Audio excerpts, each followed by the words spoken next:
안녕하세요, 일렉트로캠입니다. 오늘도 테슬라 이야기를 해볼까 합니다. 제가 모델 3와 모델 Y를 가지고 있고 지금 모델 Y로 로드트립을 하고 있습니다. 저는 키웨스트에 무사히 잘 도착을 했고요. 오늘은 충전 관련 에피소드로부터 이제 시작을 할까 하는데 이 여행기랑 맞물려 있죠. 이 테슬라 차량을 갖고 있으면 문제가 이 호텔에 발렛이 잘 안 됩니다. 그러니까 카드키를 반드시 소지를 하셔야 되고요. 지금 대부분 호텔, 고급 호텔마저 이런 럭셔리 호텔마저도 이 카드키를 주지 않으면은 테슬라 차량을 발렛을 해주지 않습니다. 근데 이게 보통 안 갖고 다니기가 십상이거든요. 왜냐면 폰만 가지고 있어도 차 문이 열리고 다 모든 게 컨트롤이 되다 보니까 앞불사에 깜빡하고 카드키를 안 가져왔는데 여러 가지 불편한 사항들이 있더라고요. 대부분 발렛을 잘 해주질 않습니다. 그러다 보니까 이 마이애미 도심지에서 제가 파킹 가라지를 들어갔는데 뭐 가격도 가격이지만 잘못 들어가서 뭐 더 훨씬 비싼 데로 들어갔는데 거기 충전기가 있더라고요. 그래서 충전을 이렇게 시작을 했는데 지금 키웨스트에 와서 차징된 걸 보니까 무려 60불이나 차지가 됐습니다. 이거 제가 직접 당해보니까 와 머리가 아프군요. 그래서 제가 슈퍼차저나 테슬라 차저 외에는 그러니까 자신이 속해 있는 생태계가 아니면은 딴 데 가서 충전하는 걸 별로 추천하지 않습니다. 그래서 저는 저 가라지에 쓴 돈이 무려 100불이 넘습니다. 102불이 차지됐는데 씁쓸하죠. 뭐 여행 다니면서 당연히 이런 바가지는 한두 번 뭐 쓰는 게 뭐 그리 큰 일은 아니니까 그러려니 넘어갈까 하는데 이게 전기차로 맞으니까 이게 뼈 아프더라고요. 왜냐면 이런 기사들 제가 옛날에 EV고 뭐 Electrify America라든지 GM도 요즘 이거 하려고 하죠. 최신 기사에서도 이걸 하죠. 그러니까 서드 파티 지금 제가 저 가라지에서 충전한 게 처음 듣는 브랜드입니다. 그 브랜드 세마 커넥션인가 거기 보면은 분명히 차징 피는 무료라고 되어 있습니다. 그 앱에는요. 근데 이게 파킹하는 곳하고 연동이 안 돼가지고 두 번 차지돼서 전화를 해서 항의를 하는데 서로 떠미길 하고 있죠. 그쪽에서 이제 가격을 조정하는 거다. 아니 저쪽에서 이제 차징되게 한 거 갖다 알아보겠다라는 등 이렇듯 서드 파티는 통합이 안 돼 있습니다. 그리고 이렇게 정보가 테슬라처럼 다 자기가 컨트롤하는 게 아니기 때문에 이게 유기적으로 연결이 안 되기 때문에 이런 사태가 발생을 합니다. 2년 전에 Electrify America가 페이먼트 에러로 무지무지 고생을 했습니다. 각 차마다 충전 규격도 달라서 충전도 잘 안 되는데 거기에 가격 책정이라든지 주마다 이 전기는 한국도 그런 법이 있을 것 같은데 그러니까 킬로와트당 가격을 받을 수도 있고 시간당 가격을 받을 수도 있고 이게 주마다 또 법이 달라서 법도 달라 회사도 달라 앱도 달라 이러다 보니까 오늘 같은 에러가 터지는 거죠. 제가 당해보니까 와 머리가 너무 아프더라고요. 이래서 괜히 기왕 슈퍼차저를 하루 건너뛴 김에 그래 그냥 가라지에서 한번 충전해보자 공짜라는데 그러다가 돈을 왕창 맞았죠. 그러다 보니 요 기사가 다시 이제 GM이 서드파티를 통합한다. 포드도 360 패스를 런칭해서 서드파티들을 자기 차들과 이렇게 용합해서 이렇게 유기적으로 이런 에러가 안 나고 플러스 소비자한테 충전하는 그런 매끄러운 경험, 그러니까 핸드쉐이크 과정에서 시간이 낭비된다든지 그런 것들을 줄이기 위한 그러니까 이런 과정을 과연 할 수 있을지 제가 서드파티 충전기를 이용하다 보니까 2년 반 만에 이렇게 제대로 바가지를 맞았는데 아무리 전기값이 비싸기로니 그리고 물론 뭐 충전 잔량이 적었지만 75kW였으니까 지금 충전한 양 대충 보면 한 50kW인데 50kW 를 충전하는데 무려 6만원을 지불하는 6만원이 넘는 거죠 지금 환율로. 이래서 테슬라 생태계가 정말 안정적으로 잘 돈다. 그러니까 결론은 테슬라 모르면 충전하지 말고 절대 모르면 신용카드 정보도 넣지 말고 그냥 슈퍼차저나 여러분이 주신 감사한 그런 리퍼럴 코드를 이용해서 쓴 슈퍼차저나 데스티네이션 차저를만 쓰는 게 데스티네이션 차저도 이제 맵이 업데이트돼서 이 테슬라 맵에 나오거든요. 그러니까 아는 데만 가는 게 답이다. 감사하게도 이제 리퍼럴 코드를 이제 많이 써주셔서 정말 감사한데 테슬라가 지금 이것 때문에 머리가 아파서 슈퍼차저를 이제 리뱀핑 한다고 합니다. 그러니까 프로그램을 개선하겠다, 그러니까 좀 바꾸겠다는 거죠. 이제 손해가 좀 많이 나니까. 그러니까 한국과 달리 저는 다음 차를 산다든지 뭐 액세서리라든지 수리 비용으로 크레딧을 전혀 받지 못합니다. 한국에 계신 분들은 제 리퍼럴 코드를 쓰시면 근데 11만원 상당의 이제 크레딧으로 받죠. 돈으로 받으니까 훨씬 나은 겁니다, 한국이. 근데 미국에서는 이제 1000마일 정도 슈퍼차저. 근데 사실상 400kWh거든요. 이걸 계산해 보면은 작년에 50만 대 팔았고 대부분이 아마 이 리퍼럴 코드를 써서 차를 구매했을 거라고 추정이 됩니다. 왜냐하면 저도 이렇게 유튜브로 홍보를 하지만 미국에 있는 여러 유튜버들도 자기 리퍼럴 코드를 열심히 홍보하거든요. person to person이라든지 그냥 사신 분도 있을 테니까 대략적으로 80%가 리퍼럴 코드를 넣었다 치면 50만 대고 한 차당 400kWh를 주니까 400kWh면은 이게 지금 미국의 평균 전기값입니다. EIA에서 발표하니까 공식 정부 자료죠. 각 주별로 이렇게 전기값이 정말 판이합니다. 레지덴셜이 다르고 커머셜이 다르고 인더스트리얼에서 쓰는 게 다르고 아무래도 인더스트리얼은 변전소가 자기들 갖고 있고 대규모로 전기를 구입하다 보니까 가격이 아무래도 레지덴셜 이게 지금 가정용입니다. 이거보다는 이제 가격이 싸겠죠. 가격을 어떻게 측정해야 될지 잘 모르는데 이게 생뚱맞게 갑자기 이제 트랜스포테이션도 생겨서 이게 전기차용인가 싶기도 하고 테슬라 슈퍼차저가 어느 가격 체계를 갖고 있는지 잘 몰라서 그냥 일단 미국 평균은 대략 13센트입니다. 킬로와트당. 근데 이건 전체 평균입니다. 조심하셔야 되는 게 뉴욕만 보더라도 레지덴셜 평균은 무려 19센트에 육박을 합니다. 그래서 계산을 대충 해보면 그냥 쉽게 10센트라고 하면 400kWh니까 40불 정도 되겠죠. 한 사람당 40불을 줬고 차량 50만 대 중 40만 대가 만약에 리퍼럴 코드를 썼다고 그러면 한 $16 밀리언 정도? 근데 이건 보수적으로 잡은 거니까요. 그리고 과거에 이게 혜택이 좀 많이 줄었습니다. 그러니까 최근에는 좀 없애는 추세죠. 전에는 제가 2019년에 모델 3를 살 때는 5,000마일까지 껴준 적이 있습니다. 그렇기 때문에 한 $23 밀리언 맞을 것 같다라는. 그리고 그 테슬라 인증 중고차 미국에서 파는 거기에 보면은 안 팔리는 차들에 대해서는 막 프리 슈퍼차지, 그러니까 그 라이프타임으로 이 차 폐차될 때까지 주기도 하거든요.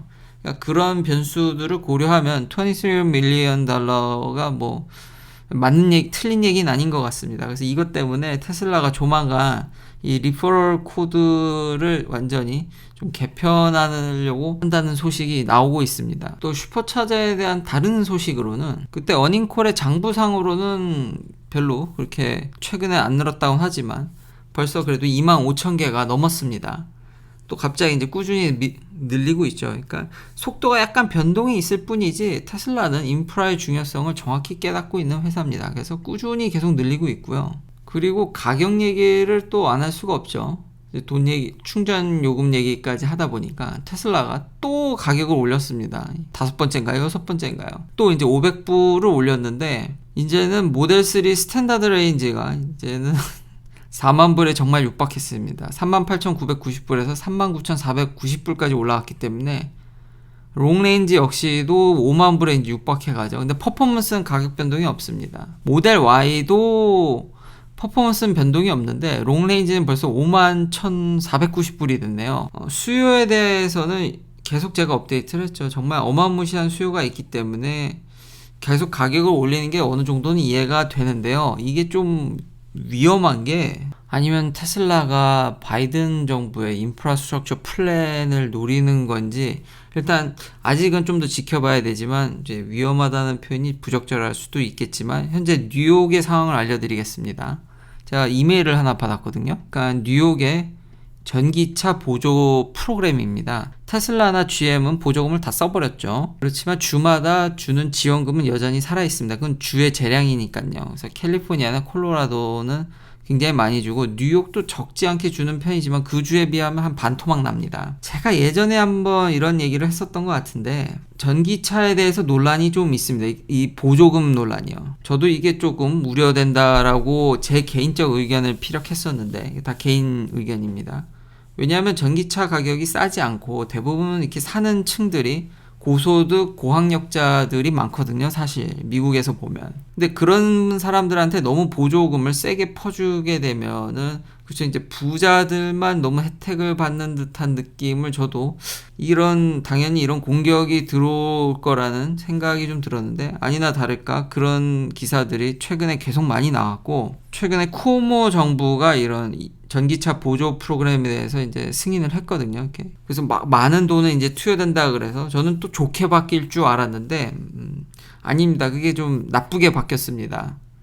혜택이 줄었죠. 어떻게 바뀌었냐? 이거 뉴욕 주정부 홈페이지에 나와 있는 공식 자료를 제가 다 갖고 온 겁니다. 그러니까 저런 비판에 따라서 일단은 아무래도 주행 가는 거리가 낮은 것에 대해서는 당연히 이거는 발전적 방향으로 가려면 당연히 이제 더 긴, 그러니까 이 바뀐 보조금 프로그램은 6월 30부터 적용이 되는데 똑같이 2,000불을 어프해 주는데 주행거리가 200마일로 늘었습니다. 그러니까 200마일을 못 채우면 포르쉐 타이칸 같이 EPA 기준으로 그 200마일이 간당간당하게 되면 못 받을 수도 있습니다. 이 200마일 넘어야 됩니다. 정부 기준으로.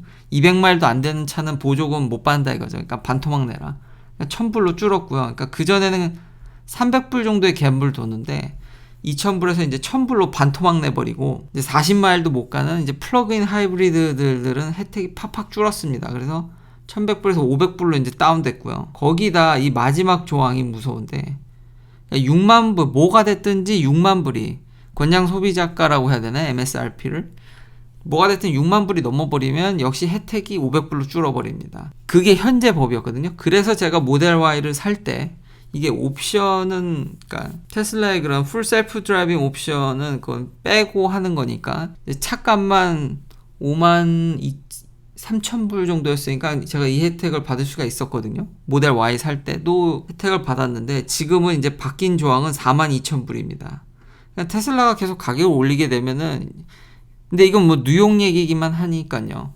근데 다른 주들도 이런 추세를 피해갈 수는 없기 때문에 가격을 계속 올리다 보면은 이 혜택을 못 받을 수도 있지만 바이든 정부의 인프라스트럭처 플랜이라든지 거기 전기차 보조금 플랜이 있기 때문에 거기서 또 다시 보조를 받을 수도 있는 거지. 그러니까 이 추이를 좀 봐야 된다는 거죠. 그렇지만 현재 주정부들은 이렇게 가고 있고, 그래서 이런 문제들이 있기 때문에 캘리포니아 주정부는 소득을 보고 주는 걸, 소득을 어느 정도 고려해서 전기차 보조금을 주는 것으로 알고 있습니다. 근데 미국은 주마다 이렇게 보조금 정책이 다 다르기 때문에, 근데 여튼 조금 더 저소득층과 싼 차에 좀 더 보조금을, 그러니까 바를 계속 올리는 거죠. 그러니까 테슬라 차량 가격이 계속 올라가다 보면은, 근데 테슬라가 워낙 보조금 타먹는데 귀신이라서 어련히 잘 알아서 그 경계를 잘 맞춰서 하겠죠. 여튼 현재 미국 상황이 이렇다라는 겁니다. 여기 보면 실제로 그 기사에 나온 통계에서도 보면 결국 소득이 높으신 분들이 보조금 많이 타간다는 얘기입니다. 다시 한번 재확인을 했고요. 자, 마지막으로 계속 이 기사는 정말 많이 뜨는데요. 제가 이걸 잘 다루지 않는 이유는 기준이 다른 문제인데 잊을만 하면 계속 나오더라고요. 특히 이게 누구랑 문제가 되냐면 중앙정부가 아니라 DMV, 저거 캘리포니아입니다. 지금 계속 얘기하는 그 캘리포니아 주정부하고의 문제입니다. 일론 머스크가 실제로 이제 주정부랑 얘기할 때는 우리 풀 셀프 드라이빙 멀었어. 아직 이제 그런 식으로 얘기했다는 거죠. 근데 공식적으로 막 트위터에서는 정말 난 자신감이 넘친다. 이제 레벨 5가 막 된다는 듯이 이제 얘기를 하는데, 근데 사실 저 역시도 레벨 5는 좀 어렵다고 보고요. 뭐 많은 분들이 기대하시는 건 잘 알지만 그냥 이건 제 개인 채널이니까요. 근데 그렇다고 해서 테슬라가 레벨 2에서 머무나 그것도 아니라는 거죠. 저는 레벨 3는 가능하지 않을까라고 이 채널 초창기부터 계속 얘기를 했습니다. 처음에 부정적이었다가 제가 모델 3를 이제 타면서 이거 레벨 3는 되겠다라는, 특히 이제 모델 Y에서 풀 셀프 드라이빙 옵션을 넣고 타면서 레벨 3는 좀 가능성이 있지 않을까. 왜냐하면 사실상 레벨 2랑 레벨 3랑 큰 차이가 없습니다. 둘 다, 그러니까 마치 색깔을 이렇게 해놔서 레벨 3는 뭐 엄청난 퀀텀 점프를 하는 것 같이 보이지만 레벨 3까지는 엄연히 사람이 개입을 해야 됩니다. 그리고 이 데피니션을 보면은 정말 애매합니다. 차량이 대부분을 컨트롤 하나 필요시 사람이 인게이지 하는 거고, 레벨 2에서는 이제 차가 파셜리 도와준다라는 거죠. 대부분의 상황을 사람이 모니터링 해야 된다. 근데 레벨 3에서도 사람이 모니터링 해야 되죠. 왜냐면 어쨌든 사람이 오버라이드 하지 않으면 위험한 상황이 올 텐데 그 한두 건의 그런 이벤트 때문에 큰 사고로 이어질 수 있기 때문에 사실상 레벨 2나 레벨 3는 큰 차이가 나지 않습니다. 그러니까 레벨 2에 계속 테슬라가 머물면서 한 방에 레벨 5로 뭐 갈 수 있다, 이게 뭐 그 약간 과대 포장이긴 하지만 뭐 그러면서 레벨 3, 레벨 4로 가는 게 그렇게 뭐 큰 차이가 나지 않는다라는 얘기를 제가 하고 싶은 거고요. 진짜 완전 풀 자동이 아닌 이상은 사람이 어느 정도 계속 개입하는 정도에 따라서는 그걸 어떻게 측정할 거냐라는 거죠. 그리고 테슬라는 계속 DMV하고는 사이가 좋지 않습니다. 처음에 얘기했듯이 기준이 다르기 때문에 DMV는 디스인게이지먼트 리포트를 내길 원하지만 테슬라는 데이터 양으로 우리가 이만큼 딥뉴럴 네트워크를 트레이닝할 수 있는 어마어마한 데이터 양으로 이렇게 나아져 가고 있다. 그러니까 여기서도 그러니까 관점의 차이가 나오죠. 그러니까 아직까지 자율주행을 완벽하게 우리가 인간이 이제 꼴은 아니까 그건 스탠다드를 알지만 그걸 어떻게 갈 거냐에 대한 의견들이 정말 학계든 산업계든 다방면으로 이게 다양하게 나눠지기 때문에 DMV가 틀렸다라는 게 아니라 이게 각각의 시야가 다르니까 테슬라로서는 굉장히 디펜시브하게 갈 수밖에 없습니다. 그래서 이미 이것에 대해서 계속 디펜스를 초창기에 했지만 DMV가 뭐 그거를 이미 방향을 정한 만큼 테슬라의 의견을 뭐 듣게 하겠지만 지금 크게 바뀐 건 없거든요. 그렇기 때문에 항상 공식석상에선 최대한 보수적으로 얘기할 수밖에 없습니다. 상대방의 기준을 안 바꾸니까. 그래서 나오는 얘기인데, 그러니까 아까 이런 레벨 2랑 레벨 3의 차이점이라든지 현재 이런 기준적 상황 때문에 테슬라는 이렇게밖에 얘기를 할 수밖에 없는 상황인데, 이제 이걸 가지고 일론 머스크가 이제 마치 이제 거짓말을 했다. 근데 그렇게 보일 수도 있겠죠. 좀 과장한 것도 있으니까요. 근데 뭐 highly confident 하다고 그랬지 뭐 된다고 뭐 100% 개런티한 건 아니니까 또. 그리고 CEO로서 어느 정도 사람들을 좀 뭐 어그로를 끌어야 될 생각도 있을 거라고 생각을 합니다. 상황은 이렇기 때문에 판단은 이제 이런 것을 보고 개인적으로 하시면 되겠죠. 저희 개인적으로는 아마 지금 사거리에서 저는 좌회전이 되는 순간 FSD 베타를 보면서 세밀한 컨트롤은 좀 차차 좀 시간이 많이 걸리지 않을까. 그렇지만 굵직굵직한 거는 이미 사거리에서 좌회전하는 거 보면 굵직굵직한 거는 어느 정도 될 것 같다 라고 현상을 이제 마무리하면 될 것 같습니다. 결국 정리하면 오늘도 테슬라 슈퍼차저는 짱이고 테슬라 이런 충전 인프라 이런 환경들 정말 더할 나위 없이 환상적인 경험을 선사해주고 지금 상황이 보조금을 잡고 이제 타이트하게 가고 거기다가 테슬라 차량 가격들이 올라가니까 아주 싼 이제 스탠다드 레인지는 모르겠지만 모델 Y라든지 롱레인지나 올힐 드라이브 특히 이제 미국에 계신 분들은 그 부분들이 좀 경계가 있고 지금 뉴욕 같은 경우는 그래도 원래 2,000불이었는데 그 혜택도 이제 사라지니까 이런 미국의 추세들이 어느 정도 보이니까 요 차량들을 실제 고려하시는 분들은 좀 더 당겨서 사는 것도 나쁘지 않을 것 같다라는 의견을 전해드리도록 하겠습니다. 긴 영상 시청해주셔서 감사합니다. 내일도 테슬라 관련 이야기들로 찾아뵙겠습니다.